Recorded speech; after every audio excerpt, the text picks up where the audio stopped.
Hi, everyone, and welcome back to ShiftED Talks, a podcast by GradRight. And welcome to today's episode where we spoke with Sabrina Brown, Director of Recruitment at the Graduate School at University of North Carolina in Charlotte. We discussed her innovative approach to recruitment, including how she transformed regular information sessions to better meet the diverse needs of students, offering more tailored support on topics like funding, application tips, and life in Charlotte, North Carolina.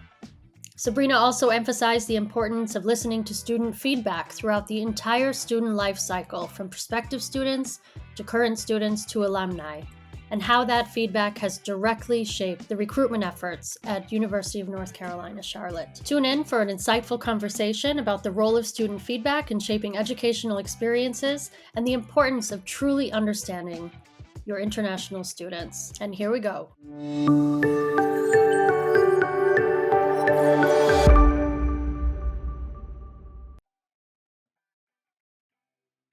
Hi, Sabrina. Can you tell us a little bit about yourself and how you came into your current field and position? Absolutely. So, a little bit about me is that I grew up a military kid in Eastern North Carolina and a base there. And that's what actually brought me to UNC Charlotte as an alum many, many years ago, that we won't say. But really, my lived experience showed that education was just so extremely transformational to me.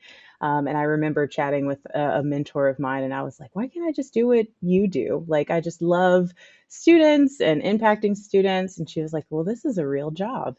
And so I kind of went through student affairs. I worked in housing. I worked with low income scholarship support programs, academic success, and just kind of was trying to find, what was the functional area that was the most impactful to me. And then when I was looking to kind of return to be closer to family, I saw a position in graduate recruitment and advising. So it was sort of a dual role, full student life cycle. And I really just fell in love with it. As much as I loved, incoming first year students, I loved the experiences of graduate students and really seeing the impact that graduate education makes in the lives of those and their career and their dreams. And I just really loved seeing people navigate their life, which at times was challenging, to be better. And so I just find that extremely inspiring. As a first generation college student, access is always super important. I didn't even know what a graduate degree was when I got to college. So I love being able to be in this space because I get to create opportunities for people to explore and achieve their dreams. So that's how I kind of ended up, because I just love Charlotte so much. And so now I'm in this role as director of recruitment. And in that role, I get to manage a team of recruiters and graduate assistants and ambassadors, graduate ambassadors, and things like that, and really just refining what it means to navigate a graduate experience at UNC Charlotte. That's great. Thank you so much for that background. I'd like to hear from you. What do you think is the most valuable thing about student feedback when it comes to ensuring a positive application and enrollment experience, specifically for international students? Absolutely. In my career, I've found that I would find myself sort of in rooms strategizing around how do we talk to prospective students? What do we share? What do we put on our website, our socials? How do we connect?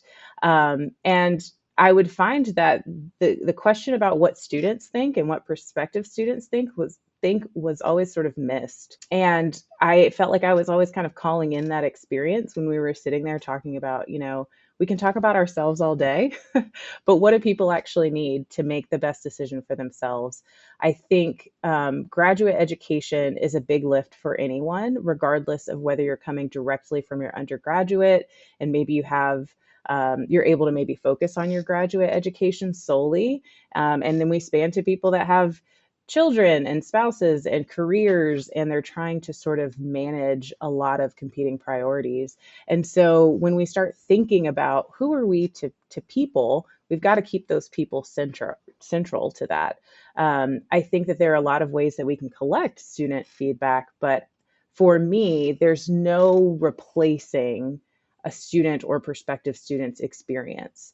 If we're continually sharing information that isn't helpful, that doesn't help people see themselves at our institution, in our programs, and it doesn't help them kind of visualize what their future success will look like. And so I think as often as I get reports and am in meetings about numbers and headcount and credit hours and how we can expand that and our opportunities, we have to remember that these are people and that they're having experiences. And I think for international students in particular, I shared this the other day as well. I just have such admiration for international students. Everything that they know to be their foundation is shifting when they think about education abroad. And so I find it a deep responsibility of professionals in my field, as well as myself and my team, to make sure that we are helping them navigate that experience as smoothly as possible. And we know that there are a lot of barriers that they have that domestic students don't have. You're working with government entities, much less the personal and academic shift in experience. And I just find international students so passionate about their future and about their goals that I would feel as though it would be a disservice to not tap into their voice to really understand what are your experiences with our institution, with our programs. And I think student feedback, if I may, should be cyclical and through the full student life cycle. We're constantly talking to current students about what would have been helpful for you to know.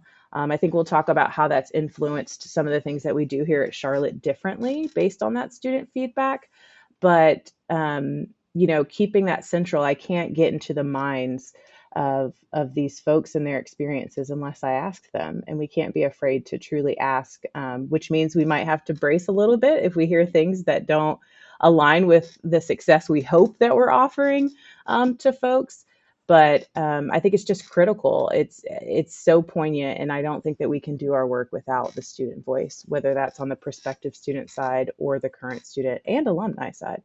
I think we know in the higher education sector that it's quite a privilege to be able to get those insights. And I can see very well that in your work and at UNC Charlotte, prioritizing this has wonderful benefits, critical ones, both for students and I imagine for the institution as well. So thank you. This actually leads quite into my next question for you. When you talk about feedback and reaching out to students, can you share a little bit about the methods you use to collect that feedback? How do you analyze that feedback, and how do you utilize it in a way that is most useful, let's say, for prospective international students or current ones? Sure. So we have, standard sort of ways when we do information sessions, we offer, 3 to 4 a week for folks to tap into. So we're consistently asking, what was this experience like? What would have been helpful to include? What wasn't as relevant to you? Um, and, even with our students, or excuse me, prospective students that apply and are admitted but choose not to come here, we ask them, of course, that's a little bit harder to get feedback on because they've moved on. But we like to understand, what was that critical decision point for you? Was it finances? Was it location? What were the things that might be in our control that we can speak to? Um, in terms of, those are just a couple of examples. There are a lot of ways. Of course, we've got access to data and we can see, how people are spending their time on our websites. And that gives us a lot of really good information. Who's visiting from where? And that's really impactful. And then when our students get here, we try to be very intentional about the things that we're hearing from them. Sometimes that's very formal in terms of surveys or focus groups that we have, or sometimes it's just chatting at events, or someone comes into the office and has a random question and you start having conversations. One thing that I do weekly with my staff actually is, as they're having individual kind of counseling, admissions counseling appointments with folks, and with our ambassadors monthly as they meet with prospective students, what are you hearing? What are the trends? Because you're not always going to get survey responses, even if you say, hey, we'll give you a t-shirt or, a gift card or something like that. And so sometimes you do have to be thoughtful about what are the themes that are popping up for people? What are people worried about, concerned about? What are the types of questions that you're receiving? And so being really intentional to say, what are we hearing, right? And I do that weekly with my staff and monthly with our current student ambassadors and GAs. And I think, again, on this current student side, it's about that relationship building. We hear from our graduate program directors and programs that are saying, hey, this is kind of popping up a lot, or I noticed that we're struggling with this, or this went really well. The feedback doesn't always have to be sort of this critical criticism or something like that, right? Oftentimes it can be, this was really good, like don't stop doing this, or this is something that was really cool that happened at Charlotte and I haven't seen another institution do that, or this is really integral to my experience. And I think having internal partnerships and not making sure that we don't have silos, right? We work very, very closely with our international scholars office, students and scholars office. We have monthly enrollment meetings, and we don't just talk numbers. We do talk about that and how are, I-20s going and all of that. Are we seeing anything in the global market that's challenging? But also, what are you hearing from folks? And that definitely impacts our recruitment efforts. If a university, for instance, and an admissions office does not necessarily rely on feedback in their recruitment, in designing or strategizing the recruitment efforts, can you suggest a couple of points on how to get that going, where to start, and through what formats? Absolutely. Um, I know that, can be a challenge. There are so many things that, we're asked to do that have to get done. And so sometimes things can feel like they are pushed to the periphery, like they're nice to haves, but they're not need to haves. And I think the basis of it is going to come from a mind shift. I think in higher education, particularly in enrollment management, we spend a lot of time talking about who we are, and saying we're great and we have these rankings and that's important, but we don't always center the person in the process in terms of who are you? How about we find out who you are and then we find where you fit. If I can find out who you are and find out your dreams and goals, I that allows me to create some transparency around whether this is a good fit for you or not. The reality is we want to have really great students that love their experience at Charlotte.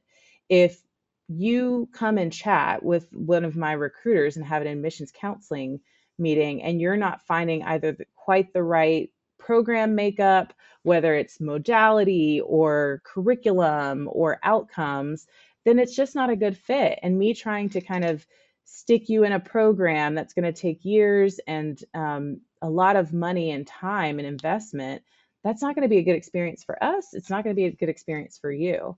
And so I think it becomes a mind shift of really prioritizing. Now, that's hard to do on a large scale. I get that. But I think some really simple, low hanging fruit things are tapping into the people that are talking to your prospective students, whether it's your front desk, whether it's admissions counselors. You can do that regardless of how large or small you are as an institution. And I think training people to really be active listeners and good note takers and documenters to, really be thoughtful about what they're hearing from prospective students and current students. I think you can also do simple surveys, whether it's after events. I think if you're at recruitment fairs or things like that, just having genuine conversations with people and asking them, what are you concerned about?